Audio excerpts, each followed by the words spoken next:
नमस्कार किसान भाई, स्वागत है आपका अपने YouTube चैनल भारतीय फार्मिंग में। तो चलिए आज हम बात करने वाले हैं इस वीडियो में कि करेले की खेती के लिए सबसे बेहतरीन जलवायु और मिट्टी क्या होने वाली है, और साथ ही ये जानेंगे कि जो बेड है हमारा, खेत है हमारा, उसे कैसे तैयार किया जाए, कितने से कितनी दूरी रखी जाए पौधों से पौधों के बीच में और बेड से बेड के बीच में, और उसको कैसे सजाया जाए और कैसे बढ़िया उत्पादन लिया जाए। तो चलिए शुरू करते हैं।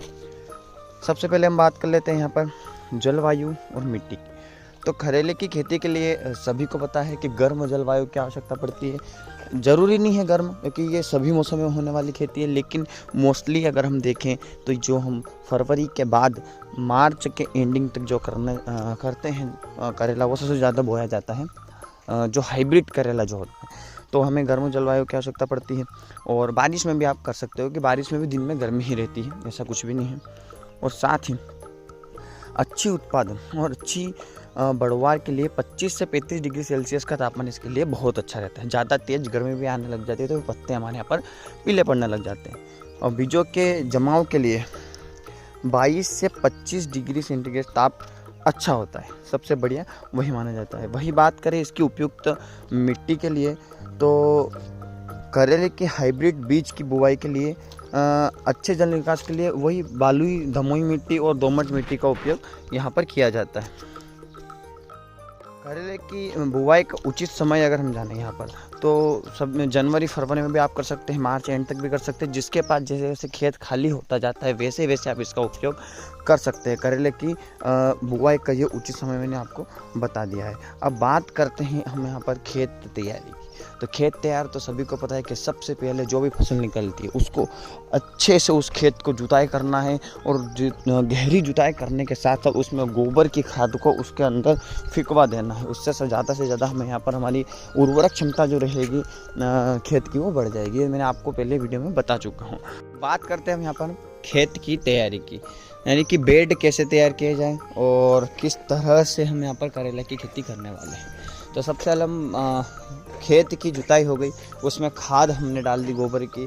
उस गहरी जुताई के बाद हमें क्या करना है, बेड बनाने, अच्छे मोटे गहरे बेड बनाने। बेड से बेड की दूरी होनी चाहिए लगभग 3 फीट, 3 से 3.5 फीट, ताकि उसमें अच्छा स्पेस रह सके। क्योंकि जो हमारा करेला रहता है वो फैलता है ना, बेल रहती है, इसके कारण से 3.5 फीट लगभग कुछ ऐसा हमारे यहाँ पर रहना चाहिए। उसके बाद बेड जब एक बार बन जाता है तो उसको आप मल्चिंग और ड्रिप लगाकर कंप्लीट कर दे। क्योंकि मल्चिंग और ड्रिप लगाना इसलिए ज़रूरी है क्योंकि घास खरपतवार नियंत्रण का हमारा आधा खर्चा बच जाता है, और उत्पादन भी अच्छा देखने को मिलता है। गर्मी से भी उस पर कोई भी प्रभाव ज़्यादा नहीं पड़ता है, उसकी जड़ों पर एकदम से असर नहीं होता है। अब ये तो हो गया हमारा, ठीक है। अब जब बेड बन गया, अब उसमें करेले को बीजों को जब हम डालते हैं, जब उसकी गहराई कितनी होनी चाहिए ये भी बहुत महत्वपूर्ण होती है। तो वो 2 से 3 इंच की गहराई पर हमें यहाँ पर बोना चाहिए। और वहीं नाली से नाली की जो दूरी मैंने आपको बता दी है 2 मीटर की होना ही चाहिए, ताकि स्पेस अच्छा हो जाए और ज़्यादा से ज़्यादा उत्पादन, जितनी ऑक्सीजन अंदर जाएगी उतना ज़्यादा उत्पादन देखने को हमें पर मिलेगा।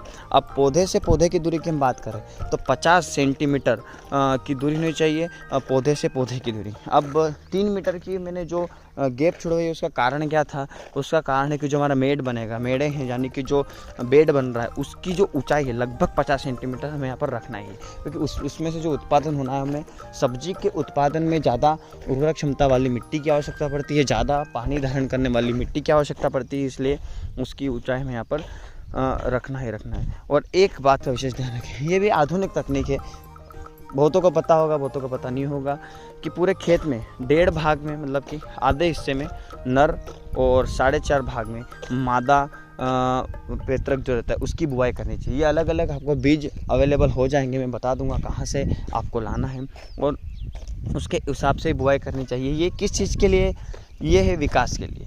विकास से मेरा मतलब है कि ज़्यादा से ज़्यादा फलों का उत्पादन में देखने को मिलेगा, और ज़्यादा से ज़्यादा फ्लावरिंग होगी, और ज़्यादा से ज़्यादा हमें यहाँ पर उत्पादन मिलेगा। इस तरह से आप इसका उपयोग कर सकते हैं। तो ये हो गया हमारे बेड की। अब एक आती है इसके ऊपर की बेड, तार की बात, यानी कि जब ये लग जाती है तब उस बाँस लगाने के बाद हमें यहाँ पर क्या करना है। लोग क्या करते हैं कि एक तो सीधे सीधे उसको छोड़ देते हैं, 3 तार लगाए, एक के ऊपर एक के ऊपर एक, 3 तार, बाँस से बाँस में, ऊंचाई की बात मैं कर रहा हूँ, लगभग 6 फीट की हाइट की अगर हम बात करें तो।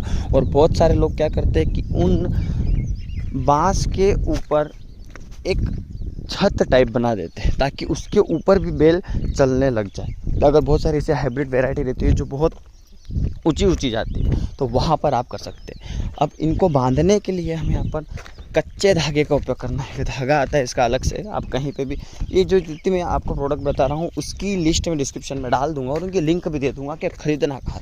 बड़ा वाला धागा खरीद लिया आप, पूरा आपको 1.5 बीघे का खेत, 1 एकड़ का खेत मान लो, वो पूरा उससे हो जाएगा धागे से। तो ऐसे आपको इसका उपयोग करना है। तो सबसे बेहतरीन जो तरीका है हमारे पर खेती करने का, ड्रिप के माध्यम से ही करना है, मल्चिंग के माध्यम से ही करना है और ऐसे ही बेड आपको यहाँ पर लगाना है। तो आज की वीडियो में इतना ही था, मिलते हैं अगली वीडियो में। जय जवान जय किसान।